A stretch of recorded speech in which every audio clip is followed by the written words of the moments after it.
जय श्री कृष्ण दोस्तों। द्वारकाधीश भारत के चारों धामों में सबसे बड़ा धाम है। द्वारकाधीश की पूरी यात्रा, उसके आसपास के सभी मंदिरों के दर्शन और पूरा गाइडेड टूर मैं इस वीडियो में आपको देने वाली हूँ।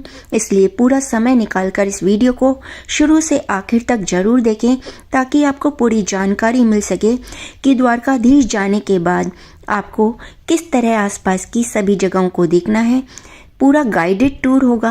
गाइड की सारी जानकारी आपको इस वीडियो में मिलेगी, जिससे कि आपको ये पता लग जाएगा कि आपको कितना समय किस मंदिर में लगाना है, किस तरह पूरे द्वारकाधीश धाम को घूमना है। और अगर आप ये भी जानना चाहते हैं कि आप दिल्ली या दूसरी मेट्रो सिटी से द्वारका कैसे पहुँचे, तो वो भी मैं जानकारी आपको दूंगी। लेकिन हाँ, वीडियो थोड़ी लंबी हो जाएगी तो उसकी चिंता मत करिएगा, क्योंकि यहीं बैठे आपको पूरे द्वारकाधीश धाम के दर्शन मैं कराने वाली हूँ। फ्रेंड्स, यहाँ मेरे पीछे आपको नजर आ रहा है द्वारका धाम। हाथ जोड़िए, 2000 से अधिक साल पुराना द्वारकाधीश का मंदिर है। यहाँ से 2 किलोमीटर दूर एकांत में रुक्मणी देवी का मंदिर है। वहाँ पर भी मैं आपको गाइड टूर के द्वारा ले जाऊंगी। द्वारकाधीश के मंदिर के पास ही नगर पालिका का म्युनिसिपल ऑफिस बना हुआ है, जहाँ से आप द्वारका दर्शन की बस बुक करा लीजिए। 100 रुपये का टिकट है, जिसमें कि आपको द्वारका नगरी की पूरी सैर कराई जाएगी। गाइडेड टूर भी मिलेगा और आपको आसपास के सभी मंदिर दिखाए जाएंगे और बेट द्वारका भी ले जाया जाएगा। तो वो बस ज़रूर बुक कर लीजिएगा। जैसे ही आप द्वारका पहुँचे, सबसे पहला काम यही कीजिएगा। मैंने भी बस बुक की थी, लेकिन मैंने म्युनिसिपल कॉरपोरेशन की बस बुक नहीं करी थी। गलती से मेरी प्राइवेट टूर बस बुक हो गई थी। आप ऐसी गलती नहीं कीजिएगा, क्योंकि वहाँ का गाइड ज़्यादा अच्छा होता है। चलिए बस में चलते हैं और सबसे पहले चलते हैं रुक्मणी देवी मंदिर। और ये भेंट द्वारका, ज्यादा टाइम और समय आपको इसमें भेंट द्वारका लगेगा। हर एक जगह के अंदर इसमें समय समय का दर्शन होता है। कोई जगह मंदिर के अंदर इसमें पूजा पाठ का टाइम नहीं होता है। भेंट द्वारका शाम को 6 बजे के बाद वहाँ पे बोटिंग नाव नहीं चलता है, क्लोज यानी कि भाई बंद हो जाता है। इसलिए हर एक जगह के अंदर ये समय समय का ये दर्शन होता है। अभी आप यात्री सबसे पहले दर्शन करने चलेंगे रुक्मणी माता मंदिर, जो ये कृष्ण भगवान की 8 पटरानी में से सबसे बड़ी रानी ये माता रुक्मणी का मंदिर है।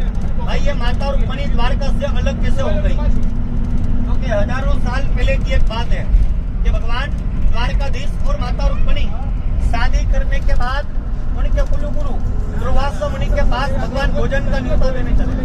भगवान ने हाथ जोड़कर विनती भी किया और कहा कि हे गुरुवर, आप द्वारका के अंदर भोजन करने के लिए पधारे। उनके कुलगुरु दुर्वासा मुनि ब्राह्मण ने एक शर्त रखा और कहा कि हे कृष्ण भगवान, मैं द्वारका के अंदर भोजन करने तो चलूं, लेकिन मेरी एक शर्त आपको मानना पड़ेगा। क्या? कि आपके जो सोने के रथ के अंदर अश्व यानी के 4 घोड़े जो आपने रथ के अंदर लगाया है, हे प्रभु, आप पहले घोड़े को तो ये निकाल दो। घोड़े के जगह अगर आप दोनों पति पत्नी स्वयं रथ को खींचोगे, द्वारका लेके जाओगे, तब मैं भोजन करने के लिए चलूंगा। भगवान द्वारकाधीश और माता रुक्मणी दोनों पति पत्नी रथ खींचने लगे। जब रथ बीच रास्ते में रथ पहुंच गया तो माता रुक्मणी को पानी की प्यास लगी। भगवान द्वारकाधीश को कहा कि हे स्वामी, भगवान ने उसी समय भाई अपना दाहिना पैर का अंगूठा ये जमीन में दबाया और चरण में से गंगा को प्रकट किया। भगवान द्वारकाधीश ने और माता रुक्मणी ने पानी पिया।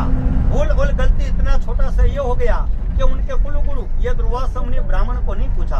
ब्राह्मण देवता ने क्रोध के आवेश में आके भगवान को श्राप दे दिया कि आज से तुम दोनों पति पत्नी हमेशा के लिए अलग हो जाओगे, जुदा हो जाओगे। इसलिए द्वारका से माता रुक्मणी अलग हो गई। और ये है रुक्मणी माता मंदिर द्वारका में।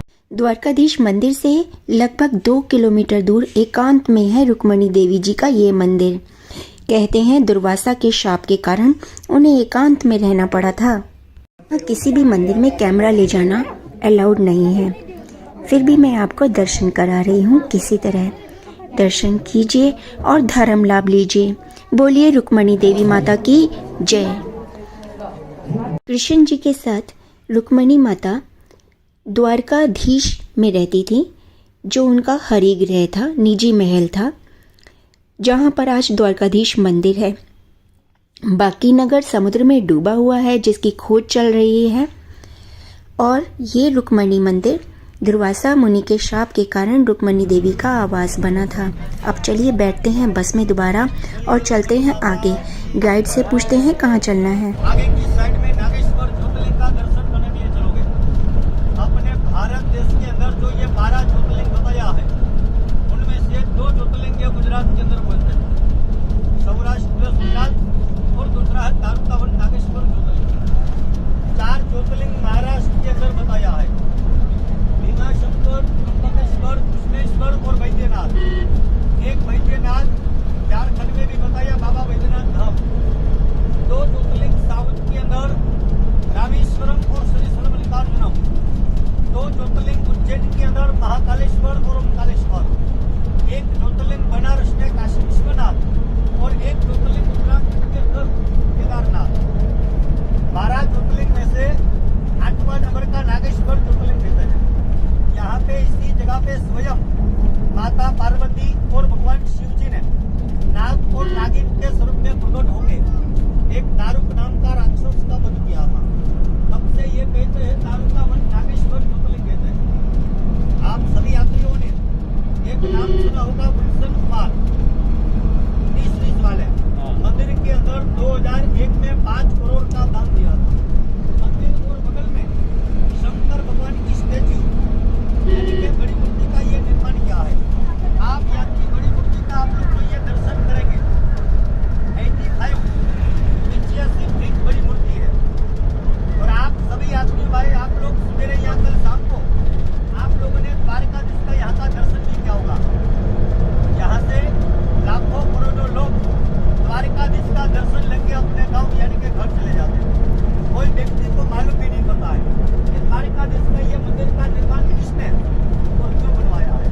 तो आप लोगों ने सुना भी होगा, कहते हैं कि जब महाभारत का जब युद्ध पूरा हो गया था तो गांधारी देवी ने कृष्ण भगवान को ही दिन श्राप दे दिया था और कहा कि हे प्रभु, आपने जानबूझकर यह महाभारत का जो आपने युद्ध चालू करवाया, अगर आप चाहते तो यह महाभारत का युद्ध कभी नहीं होता, लेकिन आपने ऐसा नहीं किया।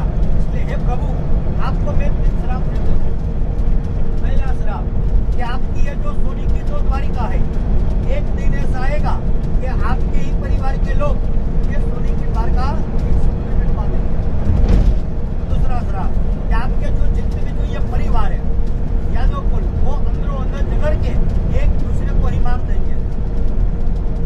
तीसरा श्राप कि आप खुद भले ही परमात्मा क्यों न हो, लेकिन एक साधारण मनुष्य जो आपको पैर में तीर मारेगा, ये प्रभु वो लास्ट में आपका भी हो जाएगा। हाल में वही स्थान सोमनाथ के पास भाल का तीर्थ है, जो आप में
कहा कि कलयुग के अंदर मेरी 7 नगरी में होगी।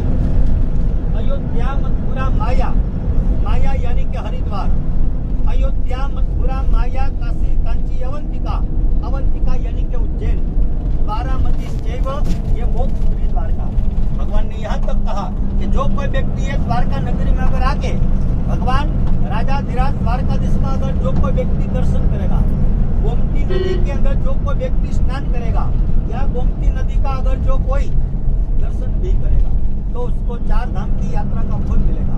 यहाँ मेन मंदिर के पीछे गोमती घाट, गोमती नदी है, इसलिए भाई ये द्वारिका का नाम ये गोमती द्वारका कहते हैं। द्वारकाधीश का ये मंदिर कम से कम 5,500 साल द्वारकाधीश का मंदिर पुराना है। मंदिर का मुख्य 2 द्वार है।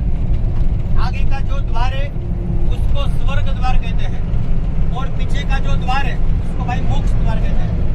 मंदिर के पीछे की साइड में यहाँ पे 56 सीढ़ियाँ है। पहले जमाने के अंदर यहाँ पे 56 प्रकार के यादव कुल रहते थे। यहाँ मंदिर के पीछे गोमती घाट है, इसलिए भाई ये द्वारिका का नाम गोमती द्वारका कहते हैं। अभी आप लोग आगे की साइड में नागेश्वर ज्योतिर्लिंग का दर्शन करने के लिए आप लोग चलोगे तो ये 12 ज्योतिर्लिंग में से ये 2 ज्योतिर्लिंग ये गुजरात के अंदर सौराष्ट्र सोमनाथ और दारूकावन नागेश्वर। आप यात्री ये नागेश्वर मंदिर में जाओगे लेकिन ये है ज्योतिर्लिंग द्वारका का सबसे बड़ा ज्योतिर्लिंग है ये भारत का, बहुत ही फेमस।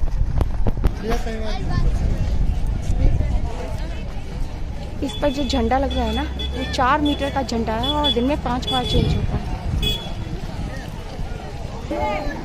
और ये है मंदिर में जाने का रास्ता। भक्त खड़े हैं, बहुत भीड़ है।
नागेश्वर मंदिर के बाहर बह रही है नर्मदा नदी।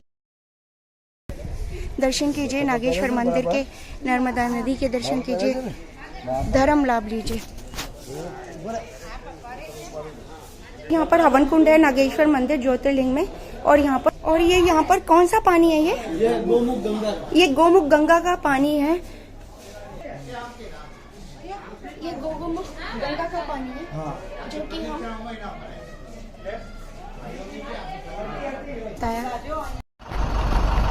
नागेश्वर मंदिर द्वारका। कृष्ण भगवान ने अर्जुन को कहा कि हे अर्जुन, भेंट द्वारका के अंदर 16,108 गोपियां है। ये सभी गोपियों को लेके आप भेंट द्वारका से ये गोकुल मथुरा चले जाओ, क्योंकि अभी समय ये पूरा हो गया है। तो वहीं से निकल जाने के बाद रास्ते में तालाब आया। गोपियों ने यहाँ आने के बाद स्वच्छ और सुंदर जल देखा था। मन में स्नान करने का इच्छा भी हो गया। सारी गोपियां यहाँ मिलकर तालाब के अंदर स्नान करने चले गई। उसी समय अर्जुन के मन के अंदर गर्व यानी कि अभिमान हो गया था कि मेरे समान कोई पूरी दुनिया के अंदर कोई धनुर्धारी कोई योद्धा भी नहीं है। अर्जुन के मन के अंदर गर्व अभिमान दूर करने के लिए भगवान ने उसी समय अपने हाथों के द्वारा लूटने वाले भील काबा लोगों को उत्पन्न किए, जो अर्जुन और गोपियों को दोनों को लूट लिया। सबसे पहले तो अर्जुन के साथ युद्ध किया और अर्जुन का धनुष बाण तोड़ दिया और बाद में गोपियों का वस्त्र चुरा लिया। और तब से एक कहावत प्रचलित हो गया जो शायद आप लोगों ने सुना भी होगा। कहते हैं कि भाई समय समय बड़ा बलवान होता है, नहीं कोई पुरुष बलवान। भीलन अर्जुन लुटी गोपिका वही धनुष्य वही बाण, काबे अर्जुन लुटियो वही धनुष्य वही बाण। सारी गोपियां जहाँ शर्म के मारे तालाब के अंदर, पानी के अंदर समा गई। भगवान ने सभी गोपियों को यहीं पे मोक्ष दे दिया। आज के दिन में तालाब के अंदर माटी यानी कि जो ये मिट्टी निकलती है इसको गोपी चंदन कहते हैं। जो आप यात्री को तालाब के पास आपको दुकान से गोपी चंदन मिलेगा। जिस यात्री को गोपी चंदन लेना है तो लेना ना, यहाँ का महिमा है। ये है द्वारिका गुजरात में गोपी तालाब, जहाँ पर किशन जी ने 40 गोपियों को मोक्ष दिया था। वो सारी की सारी इस तालाब में समा गई क्योंकि किशन जी ने उनके वस्त्र छिपा लिए थे उनको मोक्ष भेजने के लिए। यहाँ की पीली मिट्टी वंदनीय है। गोपी तालाब के आगे यहाँ पर इस तरह का सामान मिल रहा है। गैया मिल रही है, शिवलिंग मिल रहे हैं, दिए मिल रहे हैं, किशन जी मिल रहे हैं, सभी तरह के देवी देवता और किशन जी का झूला और डमरू तक मिल रहा है। पहली बार मैं तारा मोटा दिन ना था तो पैसा नहीं होता। के जो कृष्ण भगवान का जो ये परम मित्र था सुदामा, पोरबंदर से 3 मुट्ठी चावल लेके यहाँ इधर भगवान को मिलने के लिए आए थे। जब सुदामा यहाँ पे दरवाजे के पास यहाँ पहुँचे तो यहाँ पे जय और विजय 2 नाम के द्वारपाल खड़े थे। सुदामा ब्राह्मण को रोका और कहा कि हे ब्राह्मण देव, आप कहाँ से आए हो? अगर ये द्वारिका के अंदर आप जो भिक्षा मांगने के लिए आए हो तो मैं आपको भिक्षा दे देता हूँ। सुदामा ब्राह्मण ने कहा कि भाई, मैं यहाँ पे कोई भिक्षा मांगने वाला कोई ब्राह्मण नहीं हूँ। मैं तो अपने परम मित्र कृष्ण भगवान द्वारकाधीश को मिलने के लिए आया हूँ। एक द्वारपाल ने सुदामा ब्राह्मण को धक्का दे दिया। सुदामा ब्राह्मण गिरते गिरते कहने लगे कि हे द्वारपाल, अगर आज मैं मरूं तो यही हरि के द्वार पे मरूं। चाहे आप मेरे को आज मार दो, लेकिन आज मैं अपने प्रभु को मिलके बिना यहाँ से आज मैं नहीं जाऊंगा। एक द्वारपाल ने दूसरे को कहा, भाई ये गरीब ब्राह्मण है, अगर ये मर जाएगा तो हमको ब्रह्म हत्या का पाप लगेगा। इसलिए एक द्वारपाल अंदर गए और भगवान को कहने लगा, क्या ये द्वारिका नाथ भगवान की जय हो, द्वारिका नाथ भगवान की जय हो। और कहा कि हे प्रभु, दरवाजा के ऊपर कोई अजीब सा ब्राह्मण रखता है। आज तक ऐसा ब्राह्मण मैंने कभी नहीं देखा है। एक तो उसने फटा हुआ धोती पहना है, हाथ में लकड़ी है और दुबला पत्तों से कोई ब्राह्मण है। वो ब्राह्मण कहता है कि मैं पोरबंदर से आया हूँ और मेरा नाम सुदामा बता रहा है। भगवान ने केवल सुदामा नाम सुनता ही भगवान तुरंत भागने लगे। पूरे गांव के सामने सुदामा ब्राह्मण को भाई गले लगाया। बाद में भगवान अपने महल के अंदर लेके गए।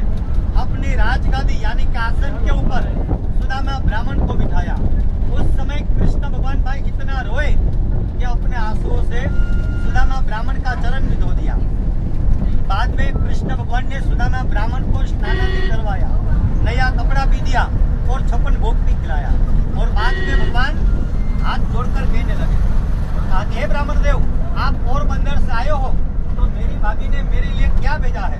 आप यहाँ खाली हाथ तो नहीं आए होंगे। तो सुदामा भाई शर्म के मारे जो 3 मुट्ठी चावल लेके आए थे वो छिपा रहे थे। भगवान तो समझ गए और हाथ में से चावल छीन लिया। जब कृष्ण भगवान ने जब पहला मुट्ठी जब चावल खाया था तो सुदामा के घर बिना मांगे ही भगवान ने सोने का महल बनवा दिया था। दूसरा मुट्ठी चावल में भगवान ने पूरी दुनिया का राजपाट सुदामा ब्राह्मण को ही दे दिया। और बाद में जब भगवान तीसरा मुट्ठी जब चावल खाने गए तो माता रुक्मिणी ने हाथ पकड़ लिया और कहने लगी कि हे प्रभु द्वारिकानाथ भगवान, आप मेहरबानी करके यह तीसरा मुट्ठी चावल मत खा लेना। क्यों? आपने ये ब्राह्मण को सब कुछ बता दिया है। आप मेहरबानी करके कम से कम ये केवल एक राज्य रहने दो, वरना ये भी सुदामा ब्राह्मण का हो जाएगा। बाद में भगवान ने तीसरा मुट्ठी चावल सभी पटरानियों को थोड़ा थोड़ा चावल दिया। यहाँ पे कृष्ण और सुदामा का दोनों का भेंट हुआ। सुदामा ने चावल को भगवान को भेंट किया था।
अंदर 4 धाम बताया है।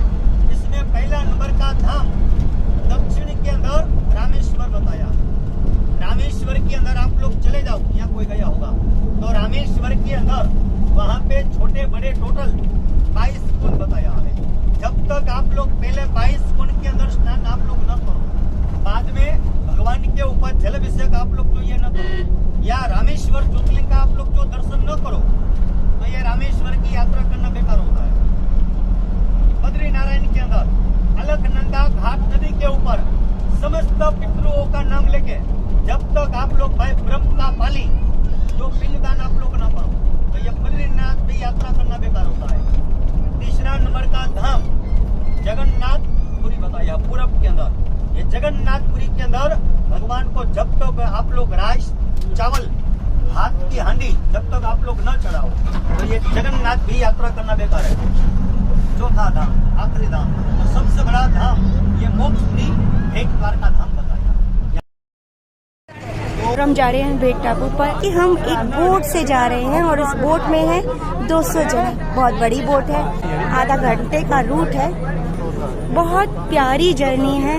भेंट द्वारका की जर्नी तो मैं आपको दिखा रही हूँ, लेकिन भेंट द्वारका के दर्शन मैं आपको नहीं करा पाऊंगी क्योंकि वहाँ पर हमारे मोबाइल्स लॉकर रूम में रख लिए जाएंगे। इसलिए अगर आपको भेंट द्वारका के दर्शन करने हैं तो आपको खुद ही जाना पड़ेगा। खूबसूरत जर्नी आप मेरे साथ देखिए। और ये बोट उतर रही है, यहाँ पर बोट से लोग उतर रहे हैं। पहुँच गए हैं भेट घाट पर, जहाँ पर कि कृष्ण और सुदामा की मिलन स्थली है। जैसे ही आप बोट से उतरेंगे आपको ये खूबसूरत मार्केट दिखाई देती है। इस मार्केट में बहुत ही सारा सामान है। राधा कृष्ण की मूर्तियाँ हैं, कपड़े हैं, गुजराती कपड़े हैं और भी बहुत सारा सामान है। आपके लिए इसकी मैं एक अलग से वीडियो बना देती हूँ क्योंकि ये वीडियो बहुत लंबी हो जाएगी। भेट द्वारका मार्केट के नाम से वीडियो आप जरूर देखिएगा। बस का टूर वहीं पर ही ख़त्म हो गया। हमें वापस द्वारकाधीश के पास लाकर छोड़ दिया गया। द्वारकाधीश में शाम को लाइट एंड साउंड शो हो रहा है जिसका हिस्सा हम बने। बेहद शानदार शो है, आप ज़रूर देखिएगा। इसकी टिकट मिलती है 40 रुपये की, वो टिकट खरीदिए और ये शो देखिए। 1 घंटे का शो होता है। इसमें द्वारकाधीश के मंदिर पर लाइट्स की जाती हैं, साउंड शो होता है और पूरी कहानी सुनाई जाती है। बेहद शानदार शो है, खचाखच भरा होता है और टिकट्स के लिए लंबी लंबी लाइन लगती हैं। फ्रेंड्स, अगर आप पहली बार मेरा चैनल देख रहे हैं और आपने अभी तक सब्सक्राइब नहीं किया तो जल्दी से सब्सक्राइब कर दीजिए। राजस्थान, गुजरात, द्वारका, सोमनाथ, अहमदाबाद और स्टैच्यू ऑफ यूनिटी के लंबे टूर पर मैं निकली हुई हूँ। सभी की वीडियो और ब्लॉग डाल रही हूँ। एक भी आपकी वीडियो मिस ना हो जाए, तुरंत नोटिफिकेशन मिले, इसलिए सब्सक्राइब कीजिए सबसे पहले। अब मैं आपको बताती हूँ कि द्वारकाधीश मंदिर किस तरह जाएं। अगर आप दिल्ली से जा रहे हैं तो कैसे जाएं, दूसरे मेट्रो सिटी से जा रहे हैं तो किस तरह जाएंगे। अगर आप दिल्ली से सराय रोहिल्ला से जाते हैं तो ओखा एक्सप्रेस जाती है जिसका स्लीपर क्लास का किराया 775 रुपये है और नई दिल्ली से स्लीपर क्लास का किराया है उत्तरांचल एक्सप्रेस का 575 रुपये। 3 टायर एसी का किराया 1550 रुपये के करीब है जो सीधे आपको द्वारका पहुंचाएगी। दिल्ली से हवाई जहाज का सफ़र आपको जूनागढ़ या पोरबंदर एयरपोर्ट पहुंचाएगा, जहां से कुछ किलोमीटर की दूरी पर ही आपको द्वारका बस से या टैक्सी से जाना होगा।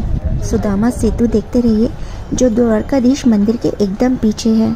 ये भी घूमने और देखने लायक बहुत सुंदर जगह है और सुदामा सेतु ब्रिज कहते हैं इसको। यहाँ पर आप बोटिंग कर सकते हैं, बाइक राइडिंग कर सकते हैं, कैमल राइडिंग कर सकते हैं, स्नॉर्कलिंग कर सकते हैं और बहुत सारी एक्टिविटीज़ भी हैं। द्वारका के दर्शन कीजिए। भारत के अन्य शहरों से जाने के लिए भी बहुत अच्छे रूट हैं। अगर आप मुंबई से द्वारका जाना चाहते हैं तो मुंबई से सूरत, अहमदाबाद और द्वारका का रूट है। रास्ते में पोरबंदर भी पड़ता है। इस तरह आप जान सकते हैं कि किस तरह के रूट हैं। आप गूगल से भी पूरी जानकारी ले सकते हैं। सबसे अच्छा तरीका है आप अहमदाबाद होते हुए जाएं। द्वारकाधीश की जय बोलिए और फौरन चैनल को सब्सक्राइब कीजिए ताकि आने वाली वीडियो की नोटिफिकेशन समय पर मिले।